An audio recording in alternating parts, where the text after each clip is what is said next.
20 years ago, if you were to come to me and said, one day you're going to be an actor and you're going to put yourself on stage for everyone to see. One day you're going to spend 8 days in the jungles of Papua New Guinea and walk the Kokoda track. In fact, one day you're going to fly around the world, cross the Arctic Circle and literally stand on top of the world. If you would have told me that, I probably would have had a panic attack just at the conversation. My name's Dan. I'm a graphics and media designer for Fulton Hogan. I suffer from depression and anxiety, and I asked for help. Remember the year you were stuck at home and couldn't really go anywhere or do anything or socialise? And if you did leave the house, you could only do it at certain times of the day? And you had to take all these ridiculous precautions just to keep yourself safe. I'm not talking about 2020. I'm talking about the time when I was in my 20s. And my anxiety had gotten so bad that I could barely leave the house. And it sent me into a spiralling depression that lasted for years. I couldn't catch public transport. I couldn't deal with crowds. Grocery shopping was near impossible. This was before Uber Eats, so I couldn't get deliveries.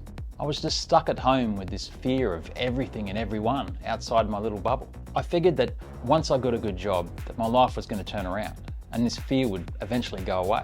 But instead it actually got worse. My new job was great, but it had me doing all these things well outside my comfort zone, like travelling and meeting new people, attending corporate events. Every day I felt like a fraud, and I was barely hanging on. There were days I'd turn up to work, shaking and in tears, just at the thought of entering the building. Outside of work, I'd see all these people going on holidays and having these amazing adventures overseas.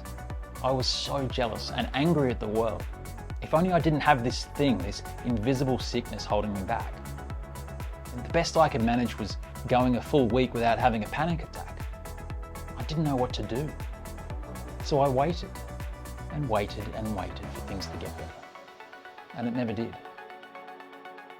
I finally reached a point where I couldn't go on any longer. I couldn't accept that this was the way my life was going to be.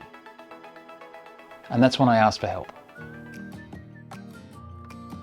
Help looks different for everyone. For me, it was a psychologist and a mental health plan. But I soon realised that it would take a lot more hard work to see any actual real change. Getting better became a central focus for me, so I did everything I could to improve my life. I became a lot more honest with myself and the people around me about what was going on in my life. I really find these walks help clear my mind. Being amongst nature and the trees and the fresh air, I find it a really good way to de-stress and wind down after a busy week. The more I spoke up and the more open I was, the more I felt okay with myself and my situation.